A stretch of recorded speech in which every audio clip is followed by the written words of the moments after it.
Student. So അടുത്ത ഒരു പ്രോപ്പർട്ടിയാണ് നമുക്ക് ക്ലോഷർ പ്രോപ്പർട്ടി എന്ന് പറഞ്ഞിട്ട് പഠിക്കാം. അതായത് നമുക്ക് രണ്ടെണ്ണം ഉണ്ട്. ആട്രിബ്യൂട്ട് ക്ലോഷറും കണ്ടുപിടിക്കണം, ഫങ്ഷണൽ ഡിപ്പെൻഡൻസിയുടെ ക്ലോഷറും കണ്ടുപിടിക്കണം. അപ്പം അതെന്താണെന്ന് നമുക്ക് നോക്കാം. ആക്ച്വലി ഇതിന് അൽഗോറിതം ഉണ്ട്. അപ്പോൾ നിങ്ങൾക്ക് സിലബസിൽ അൽഗോറിതം പഠിക്കാനില്ല, പക്ഷേ അത് ചെയ്യുന്ന രീതി എങ്ങനെയാണെന്നുള്ളത് പറഞ്ഞു തരാം. ഓക്കെ, അപ്പോൾ നമുക്ക് ആദ്യമേ ആട്രിബ്യൂട്ട് ക്ലോഷർ നോക്കാം. ആട്രിബ്യൂട്ട് ക്ലോഷർ നോക്കാനായിട്ട് നമ്മൾ ജനറലി ടേബിളിനെ റെപ്രസെൻറ്റും ആൻഡ് ആട്രിബ്യൂട്ട്സ് റെപ്രസെൻറ്റ് ചെയ്യുന്നതും എങ്ങനെയാണെന്ന് നോക്കാം. സോ നമുക്ക് ടേബിളിനെ ക്യാപിറ്റൽ ആണെന്ന് റെപ്രസെൻറ്റ് ചെയ്യാം. Attributes are A, B, C, D and E. എന്നിട്ട് നമുക്ക് കുറച്ച് ഫങ്ഷണൽ ഡിപ്പെൻഡൻസീസ് തന്നിട്ടുണ്ട്. That is A B tends to C D, A B C tends to E and C tends to A. So അപ്പം ഇതെല്ലാം നമുക്ക് generally terms തന്നിരിക്കുകയാണ് കേട്ടോ. സാധാരണ ആട്രിബ്യൂട്ട്സിൻ്റെ name S S N gives അല്ലെങ്കിൽ S S N P number gives hours ഈ name അങ്ങനെയൊന്നുമല്ല. Generally ആയിരിക്കും നമുക്ക് കൂടുതലും ക്വസ്റ്റ്യൻ പേപ്പറിൽ ക്വസ്റ്റ്യൻസ് വരിക. അപ്പം നമുക്ക് ആദ്യം കണ്ടുപിടിക്കേണ്ടത് ക്ലോഷർ ഓഫ് ആട്രിബ്യൂട്ട്. അതായത് ഈ ഓരോ ഫങ്ഷണൽ ഡിപ്പെൻഡൻസിയിൽ വരുന്ന ഈ ലെഫ്റ്റ് ഹാൻഡ് സൈഡിൽ വരുന്ന ആട്രിബ്യൂട്ട്സ്, അതിപ്പം ഒറ്റ ആട്രിബ്യൂട്ട് ആണെങ്കിലും ശരി, ഗ്രൂപ്പ് ഓഫ് ആട്രിബ്യൂട്ട് ആണെങ്കിലും ശരി, അതിനെയാണ് നമ്മൾ ക്ലോഷർ കണ്ടുപിടിക്കുന്നതാണ് ക്ലോഷർ ഓഫ് ആട്രിബ്യൂട്ട്. ഓക്കെ ആണേ. അപ്പോൾ നമ്മൾ ക്ലോഷർ ഓഫ് ആട്രിബ്യൂട്ട് കണ്ടുപിടിക്കാം. ദാറ്റ് ഈസ് ഇപ്പോൾ ആദ്യത്തെ കേസ് ആണെങ്കിൽ ഇവിടെ എ ബി. അപ്പോൾ ക്ലോഷർ കാണിക്കാൻ വേണ്ടിയിട്ട് നമ്മൾ എ ബി എന്താ ഇങ്ങനെ പ്ലസ് എന്ന് കാണിക്കുന്നതാണ് നമ്മൾ ക്ലോഷർ എന്ന് പറയാം. അപ്പം ഒന്ന് എ ബി ഇങ്ങനെ ബ്രാക്കറ്റ് ഇട്ട് കാണിക്കും, അല്ലെങ്കിൽ എ ബി പ്ലസ് എന്നും കാണിക്കും. ഈ രണ്ട് രീതിയിൽ നമ്മൾ ക്ലോഷർ റെപ്രസെൻറ്റ് ചെയ്യും. അപ്പം ക്ലോഷർ എന്ന് വെച്ചാൽ ഏത് ആട്രിബ്യൂട്ടിൻ്റെ ആണോ ക്ലോഷർ എടുക്കുന്നത് ആ ആട്രിബ്യൂട്ട് അങ്ങനെ തന്നെ ആദ്യമേ ആഡ് ചെയ്യുക ആൻസറിൽ. ദെൻ ഇനി ഈ ആട്രിബ്യൂട്ടിൽ ദാറ്റ് ഈസ് ഇപ്പോൾ ഇവിടെ എ ബി എന്ന് വന്നില്ലേ, അപ്പോൾ ഇതിനകത്ത് ഐദർ എയോ അല്ലെങ്കിൽ ബിയോ അല്ലെങ്കിൽ എ ബി എന്നോ ഏതെങ്കിലും ഫങ്ഷണൽ ഡിപ്പെൻഡൻസിൽ ലെഫ്റ്റ് ഹാൻഡ് സൈഡിൽ വന്നിട്ടുണ്ടോ എന്ന് നോക്കുക. ഉണ്ടല്ലോ, A B tends to C D എന്നില്ലേ. അപ്പോൾ അതിൻ്റെ അർത്ഥം എന്താ, നമുക്കിവിടെ സിയും ഡിയും ഇവിടെ ആഡ് ചെയ്യാം. ദാറ്റ് ഈസ് എ ബി എന്ന് പറയുന്ന ആട്രിബ്യൂട്ടിൽ നിന്ന് നമുക്ക് ഡിറൈവ് ചെയ്തെടുക്കാം, അല്ലെങ്കിൽ നമുക്ക് ഫങ്ഷണൽ ഡിപ്പെൻഡ് ചെയ്തെടുക്കാൻ അല്ലെങ്കിൽ ഡിറൈവ് ചെയ്തെടുക്കാൻ ഡിറ്റർമൈൻ ചെയ്തെടുക്കാൻ പറ്റുന്ന രണ്ട് ആട്രിബ്യൂട്ടാണ് സി ആൻഡ് ഡി. സോ നമുക്കിപ്പം എയും ബിയും സിയും ഡിയുമായി. അപ്പോൾ ഇനി നിങ്ങൾ നോക്കി, ഇനി ഈ കോമ്പിനേഷനിൽ ഏതെങ്കിലും ഒന്ന് നമുക്ക് ഇവിടുത്തെ ഫങ്ഷണൽ ഡിപ്പെൻഡൻസിൽ ലെഫ്റ്റ് ഹാൻഡ് സൈഡിൽ വരുന്നുണ്ടോ എന്നുണ്ടല്ലോ, എ ബി സി വരുന്നില്ലേ. സോ അപ്പം A B C gives E, അപ്പോൾ നമുക്ക് ഇ ആഡ് ചെയ്യാം. അഗെയിൻ ഇവിടെ സി ഗിവ്സ് എ എന്നുണ്ട്. അപ്പം ഓൾറെഡി നമ്മളിവിടെ എഴുതിയിട്ടുണ്ട്. അപ്പം നമ്മുടെ ആട്രിബ്യൂട്ട്സിലായ എയും ബിയും സിയും ഡിയും ഇയും നമുക്ക് കിട്ടി. ഓക്കെ ആണേ. ഇനി അടുത്ത ആട്രിബ്യൂട്ടായ A B C, that is A B C plus.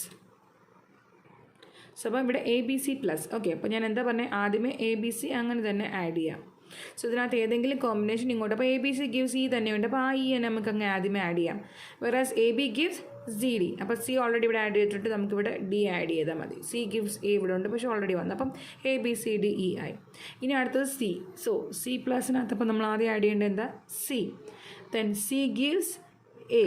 Then വേറെ എവിടെയെങ്കിലും നമുക്ക് എ സി ഗിവ്സ് എന്നോ എ ഗിവ്സ് എന്നോ പറഞ്ഞാൽ ഏതെങ്കിലും കോമ്പിനേഷൻ ഇതിനകത്ത് ഇനി എടുക്കാൻ പറ്റുമോ, ഇല്ല. ഓക്കെ, അപ്പം ഈ മൂന്നുമാണ് നമുക്ക് ഇതിനകത്തുനിന്ന് കണ്ടുപിടിച്ച് ആട്രിബ്യൂട്ട് ക്ലോഷർ. ഓക്കെയാണ്. ഈ ആട്രിബ്യൂട്ട് ക്ലോഷറിൻ്റെ മെയിൻ കുറച്ച് യൂസ് ഉണ്ട്. ഏതൊക്കെയാണെന്ന് നമുക്ക് നോക്കാം.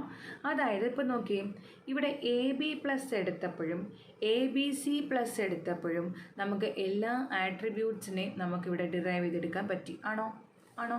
എ ബി സി ഡി ഇയും എ ബി സി ഡി ഇയും. അപ്പം ഇതിൻ്റെ അർത്ഥം എന്ന് വെച്ചാൽ ഈ എ ബി പ്ലസും എ ബി സി എന്ന് പറയുന്നത് രണ്ടും നമുക്ക് പ്രൈം ആട്രിബ്യൂട്ടാണ്. അല്ലെങ്കിൽ നമുക്ക് പറയാം നമ്മുടെ കീ ആട്രിബ്യൂട്ട്സ്. ഇത്രയും നമ്മുടെ കീ ആട്രിബ്യൂട്ട്സ് ആണ്. ഞാൻ കാൻഡിഡേറ്റ് കീ എന്നോ പ്രൈമറി കീ എന്നോ ഒന്നും ഞാൻ പറയില്ല, സൂപ്പർ കീ എന്നോ ഒന്നും ഞാൻ പറയില്ല. These are the prime attributes. ഏതാ, എ ബിയും എ ബി സിയും. വേറെ C is not a prime attribute. C മാത്രം നിന്ന് നമുക്കൊരു പ്രൈം അല്ല, നമുക്ക് കീ ആട്രിബ്യൂട്ട് ആഡ് ചെയ്യാനായിട്ട് പറ്റില്ല. ഇത് രണ്ടുമാണ് നമുക്ക് വരുന്ന പ്രൈം ആട്രിബ്യൂട്ട്. അപ്പം ഇതിനകത്ത് വരുന്ന കോമ്പിനേഷൻസ് അതൊക്കെ എയും ബിയും ഉണ്ട്, സിയും ഉണ്ട്. അപ്പം നമുക്ക് ഇങ്ങനെയാണ് ഏതൊക്കെയാണ് പ്രൈം ആട്രിബ്യൂട്ട് എന്നും ഏതൊക്കെയാണ് നോൺ പ്രൈം ആട്രിബ്യൂട്ട് എന്നും നമുക്ക് ഐഡൻറ്റിഫൈ ചെയ്യാൻ പറ്റുന്ന ഒരു രീതി. ദാറ്റ് ഈസ് ഇവിടെ എയും ബിയും സിയുമാണ് നമുക്ക് വരുന്ന പ്രൈം ആട്രിബ്യൂട്ട്സ്, റൈറ്റ്. വെറാസ് ഡിയും ഇയും ആണ് നോൺ പ്രൈം ആട്രിബ്യൂട്ട്സ്. ഓക്കെ ആണല്ലോ. Prime attributes are A B C. കാരണം ഈ രണ്ടിനകത്തും വന്ന ആട്രിബ്യൂട്ട്സ് എല്ലാം കൂടെ എടുത്ത് എഴുതിയാൽ അത് പ്രൈം ആട്രിബ്യൂട്ട്സ് ആവും. ഇതിനകത്ത് ഇല്ലാത്ത ആട്രിബ്യൂട്ട്സ് ഡിയും ഇയും ആണ്, they are the non prime attributes. കിട്ടിയല്ലോ. ഇനി അടുത്തൊരു പോയിന്റ്, നമുക്കൊരു ടേബിളിലെ കീയെ കണ്ടുപിടിക്കാനും നമുക്ക് ഈ മെത്തേഡ് യൂസ് ചെയ്യാം. കീസ്, ദാറ്റ് ഈസ് ഇപ്പോൾ ഇവിടെ എ ബി എന്ന് പറഞ്ഞ ടേബിളിൻ്റെ ആട്രിബ്യൂട്ടിൻ്റെ ക്ലോഷർ എടുത്തപ്പോൾ നമുക്ക് എല്ലാ ടേംസും ഡിറൈവ് ചെയ്യാൻ പറ്റി. അതുപോലെ എ ബി സി പ്ലസ് എടുത്തപ്പോഴും ഇത് നമുക്ക് എല്ലാ ടേമും ഡിറൈവ് ചെയ്തെടുക്കാനായിട്ട് പറ്റി, അല്ലേ. അപ്പോൾ ഇവിടെ എ ബി സി എന്ന് പറയുന്നതും എ ബി എന്ന് പറയുന്നതുമാണ് രണ്ട് കീ ആട്രിബ്യൂട്ട്സ്. ഇതിൽ ഒന്ന് സൂപ്പർ കീയും ഒന്ന് നമുക്ക് കാൻഡിഡേറ്റ് കീ ആയിട്ട് എടുക്കാം. അതായത് ഇവിടെ നോക്കി എ ബി സി എന്ന് പറയുന്ന ഒരു ടേമിൻ്റെ നമ്മളിപ്പം എ ബി സി എന്ന് പറഞ്ഞിട്ട് ടേം എടുക്കുകയാണെങ്കിൽ അതിൻ്റെ ഒരു സബ്സെറ്റ് പോലെ നിങ്ങളൊന്ന് ആലോചിച്ച് നോക്കി. എന്തൊക്കെ എടുക്കാം? A, then B, C, then A B, B C, A C, then A B C. ഇത്രയാണ്. ശരി, അപ്പോൾ ഇതിനകത്ത് ഒരു സബ്സെറ്റാണ് ഈ എ ബി. അപ്പം വലുതിൻ്റെ ഒരു സബ്സെറ്റാണ് എ ബി. അപ്പം അപ്പം എ ബി സിന് നമുക്ക് എന്തായിട്ട് പറയാം? This is a super key, whereas A B is the candidate key. മനസ്സിലായോ? A B C is a super key and A B is the candidate key. അപ്പോൾ നമുക്ക് ഇവിടെ ഇപ്പോൾ ഫോർ എക്സാമ്പിൾ ഇതൊരു യൂണിവേഴ്സിറ്റി ക്വസ്റ്റ്യൻ ആയിരുന്നു. ഇതേ സെയിം ക്വസ്റ്റ്യൻ ആണ്. നമുക്ക് ചോദിച്ചിരുന്ന ക്വസ്റ്റ്യൻ ഈ ടേബിളിൽ 2 കാൻഡിഡേറ്റ് കീ ഏതാണെന്ന് ഐഡൻറ്റിഫൈ ചെയ്യാൻ. അപ്പം നിങ്ങളിപ്പം ഈ ആൻസർ എഴുതി വെക്കുമോ? എ ബി സിയും എ ബിയും ആണ് അത് കാൻഡിഡേറ്റ് കീ എഴുതി വെക്കുമോ? ഇല്ല. അങ്ങനെയാണെങ്കിൽ ആൻസർ തെറ്റും. കാരണം എന്താ? ഇവിടെ എ ബി സി എന്ന് പറയുന്നത് ഒരു സൂപ്പർ കീ ആയിട്ട് ആക്ട് ചെയ്യുന്നത്. അതിനകത്തൊരു ടേമായി എ ബി. കണ്ടോ? അപ്പോൾ ഏതായിരിക്കും അപ്പോൾ അടുത്ത കാൻഡിഡേറ്റ് കീ? എങ്ങനെ കണ്ടുപിടിക്കാൻ പറ്റും? ഈ പറഞ്ഞ ടേബിളിനകത്ത് നമ്മൾ തന്നിരിക്കുന്നതിനകത്ത് നമ്മൾ കീ ആട്രിബ്യൂട്ട്സ് എടുത്തപ്പോൾ നമുക്ക് കിട്ടിയതാണ് എ ബി സിയും. എ ബി ആണ് നമ്മളുടെ കീ ആട്രിബ്യൂട്ട്സ് കിട്ടി. പക്ഷേ ഇതിൻ്റെ ഒരു സബ്സെറ്റാണിത്. So we can say A B C is the super key, whereas A B is candidate key. Candidate കീയുടെ ഡെഫിനേഷൻ എന്താ? Minimal super set, minimal super key. Super കീയുടെ ഒരു മിനിമൽ സെറ്റിനെയാണ് നമ്മൾ കാൻഡിഡേറ്റ് കീ എന്ന് പറയാം. മിനിമൽ സെറ്റ് എന്ന് പറഞ്ഞാൽ അല്ലെങ്കിൽ വേറെ രീതി പറഞ്ഞെങ്കിൽ സബ് സെറ്റ്. മനസ്സിലായോ? അപ്പം ഒരു സൂപ്പർ കീയുടെ മിനിമൽ സെറ്റ് അല്ലെങ്കിൽ സബ് സെറ്റിനെയാണ് നമ്മൾ കാൻഡിഡേറ്റ് കീ എന്ന് പറയാം. സോ വെറാസ് അതുകൊണ്ടാണ് ഇവിടെ എ ബി സിനെ സൂപ്പർ കീ എന്നും എ ബിനെ കാൻഡിഡേറ്റ് കീ എന്ന് പറയാം. അപ്പോൾ ഈ ക്വസ്റ്റ്യൻ അനുസരിച്ച് നമുക്ക് രണ്ടാമത്തെ കാൻഡിഡേറ്റ് കീ എങ്ങനെ കണ്ടുപിടിക്കാൻ പറ്റും? എന്ത് ചെയ്യണം എന്നറിയാമോ? എ ബി സിയുടെ സബ്സെറ്റുകളെല്ലാം നമുക്ക് അറിഞ്ഞൂടെ? ഇതിൽ ഏതെങ്കിലും കോമ്പിനേഷൻ എടുക്കുമ്പോൾ വീണ്ടും നമുക്ക് ഇതുപോലെ എല്ലാ ആട്രിബ്യൂട്ട്സും ഡിറൈവ് ചെയ്തെടുക്കാൻ പറ്റുമെന്ന് നോക്കിയാൽ മതി. നമുക്ക് നോക്കിയാലോ. ഫസ്റ്റ് നമുക്ക് എ പ്ലസിനകത്ത് നമുക്കിപ്പോൾ എന്ത് കിട്ടും? എ എന്ന് തന്നെ കിട്ടും. അപ്പോൾ ഇവിടെ ഏതെങ്കിലും എയിൽ നിന്ന് നമുക്ക് ഡിറൈവ് ചെയ്യാൻ പറ്റുന്ന ഫംഗ്ഷൻ ഡിപെൻഡൻസി ഉണ്ടോ? ഇല്ല. അപ്പോൾ ഇത് അവിടെ വെച്ച് നിർത്താം. അടുത്തത് ബി പ്ലസ് എന്ന് വെച്ചാൽ ബി മാത്രമേ ഉള്ളൂ. വീണ്ടും ഇതിൽ ഡിറൈവ് ചെയ്യാനായിട്ട് പറ്റുമോ? ഇല്ല. അടുത്തൊരു കേസ് സി പ്ലസ് നമ്മൾ ഓൾറെഡി ഡിറൈവ് ചെയ്ത് പറഞ്ഞതാണ് സി എ. അത് ഇനി റിപ്പീറ്റ് ചെയ്യാൻ പറ്റില്ല. ഇനി എ ബി പ്ലസ് അത് ഓൾറെഡി നമ്മൾ പ്രൂവ് ചെയ്ത കാര്യമാണ്. അടുത്ത കേസ് ബി സി പ്ലസ് എന്ന് വെച്ചാൽ ഓൾറെഡി ആദ്യം ബി സി തന്നെ എഴുതുക. Whereas C gives A, so ഞാൻ എ എഴുതി.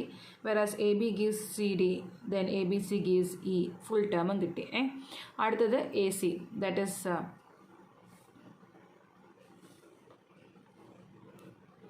A C plus. Okay, A C പ്ലസിനകത്ത് ആദ്യം എയും സിയും, സിക്കകത്തുനിന്ന് എ തന്നെ ഉള്ളൂ, അതിവിടെ തന്നെ. അപ്പോൾ ഇതിനകത്ത് ഇനി എങ്ങോട്ട് പോകാനായിട്ടില്ല. അപ്പോൾ എ ബി സി നമ്മൾ എടുക്കുന്നില്ല, ഓൾറെഡി നമുക്കറിയാം. അപ്പോൾ ആകെ ഒരു ടേമിനകത്തും കൂടെ മാത്രമേ നമുക്ക് ഫുള്ളി ഫംഗ്ഷൻ ഡിപെൻഡൻസി കിട്ടുന്നുള്ളൂ. ഫുള്ളി ഫംഗ്ഷൻ ഡിപെൻഡൻസി അല്ല, എല്ലാ ടേമിനും നമുക്ക് ഡിറൈവ് ചെയ്യാനായിട്ടേ പറ്റുള്ളൂ. That is B C plus. അപ്പം ഇവിടെ A B C, A B, പിന്നെ അടുത്തൊരു ടേമാണ് ബി സി. ഓക്കെയാണേ. അപ്പം എ ബി സിയുടെ ഈ എ ബി സി എന്ന് പറഞ്ഞ ടേമിൻ്റെ ഒരു സബ്സെറ്റ് അല്ലേ ബി സി? ആണോ? അപ്പോൾ നമ്മുടെ കാൻഡിഡേറ്റ് കീയുടെ ഡെഫിനേഷൻ എന്താ? Minimal set of super key is candidate key, അല്ലെങ്കിൽ മിനിമൽ സബ്സെറ്റ് ഓഫ് അല്ലെങ്കിൽ subset of super key is candidate key. അപ്പം അടുത്ത കാൻഡിഡേറ്റ് കീ ഏതാ? B C. കേട്ടോ? So A B C is a super key and the 2 candidate keys are A B and B C. Okay ആണോ? Ready ആണോ?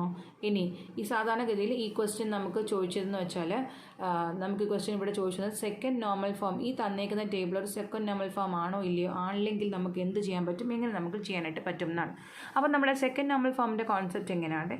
Second normal ഫോമിൻ്റെ concept എന്താ? Fully function dependency. അപ്പോൾ നമുക്ക് ആദ്യമേ ഈ ടേബിൾസ് ഒന്ന് ഇവിടെ എഴുതി നോക്കാം. A B C D E, then function dependencies വരയ്ക്കാം.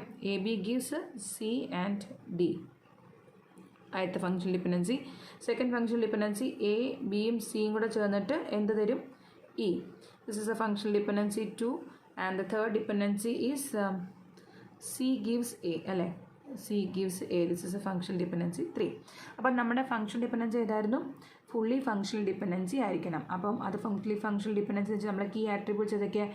എയും ബിയും സിയുമാണ് നമ്മുടെ key attributes. Whereas D and E are the non prime attributes. അപ്പോൾ നമ്മൾ സെക്കൻഡ് നോർമൽ ഫോമിൻ്റെ നമ്മുടെ ഡെഫിനേഷൻ അനുസരിച്ച് എല്ലാ നോൺ പ്രൈം ആട്രിബ്യൂട്ടും ഈ ടേബിളിൽ key, that is primary key എന്നാണ് അവർ പറയുന്നത്. എന്നാലും നമ്മൾ കീ ആണോ നോക്കിയാൽ മതി. അതായത് ഒന്നീ കാൻഡിഡേറ്റ് കീയോ അല്ലെങ്കിൽ സൂപ്പർ കീയോനെ ഡിപ്പെൻഡ് ചെയ്തിട്ടാണോ ഈ നോൺ പ്രൈം ആട്രിബ്യൂട്ട് നിൽക്കുന്നത് എന്ന് നോക്കിയാൽ മതി. ദാറ്റ് ഇസ് ഡിയും ഇയും നമുക്ക് നമ്മുടെ ഈ ടേബിളിൽ കാൻഡിഡേറ്റ് കീയോ അല്ലെങ്കിൽ പ്രൈമറി കീയോ ഡിപ്പെൻഡ് ചെയ്താണോ നിൽക്കുന്നതെന്ന് നോക്കുക. അപ്പോൾ നോക്കില്ല, ആദ്യത്തെ കേസ് ഡി എന്ന് പറയുന്നത് ഏത് ഡിപ്പെൻഡൻസി ആണ്? That is D depends on both A B അല്ലേ? അപ്പോൾ എ ബി എന്ന് പറഞ്ഞാൽ ഇറ്റ്സ് ക്യാൻഡിഡേറ്റ് കീ അല്ലേ? ഓക്കെ, അപ്പോൾ functional dependency 1 it's second normal form അല്ലെങ്കിൽ ഫുള്ളി ഫംഗ്ഷണൽ ഡിപ്പെൻഡൻസി നമുക്ക് ഇവിടെ വരുന്നുണ്ട്. അടുത്ത ടേമാണ് E depends on both A B and C. Okay, അപ്പോൾ അവിടെയും നമുക്ക് കുഴപ്പമില്ല. അപ്പോൾ ഫംഗ്ഷണൽ ഡിപ്പെൻഡൻസി 3യോ സി ടെൻസ് ടു എ എന്നാണ്, സി ഗീവ്സ് എ എന്നാണ്. Whereas A that is C gives A എന്നാണ്. വെറാസ് എ എന്ന് പറഞ്ഞിട്ട് നോൺ പ്രൈം ആട്രിബ്യൂട്ട് ആണോ? അല്ല, ഇത് രണ്ടും പ്രൈം ആട്രിബ്യൂട്ട്. അപ്പോൾ ആ ഫംഗ്ഷണൽ ഡിപ്പെൻഡൻസി നമ്മൾ ബോദർ ചെയ്യേണ്ട ആവശ്യമില്ല. വിച്ച് മീൻസ് ഈ തന്നേക്കുന്ന രണ്ട് ഫംഗ്ഷണൽ ഡിപ്പെൻഡൻസിയും, അതായത് രണ്ട് നോൺ പ്രൈം ആട്രിബ്യൂട്ടും നമുക്ക് കീ ആട്രിബ്യൂട്ടിൽ കീനെ ഡിപ്പെൻഡ് ചെയ്താണ്, ഈ ടേബിളിലെ കീനെ ഡിപ്പെൻഡ് ചെയ്താണ് നിൽക്കുന്നത്. So this table is in second normal form. കിട്ടിയോ? This table is in second normal form. Okay, so അപ്പം ഇതാണ് നോർമലി ഇതാണ് ഒരു ക്ലോഷ്യർ ഓഫ് ആട്രിബ്യൂട്ടിനകത്ത് വരുന്നതും അതിനെ കൊണ്ടുള്ള യൂസും അതിനകത്ത് കൂടുതൽ ചോദിച്ചിട്ടുള്ളൊരു ക്വസ്റ്റ്യനും.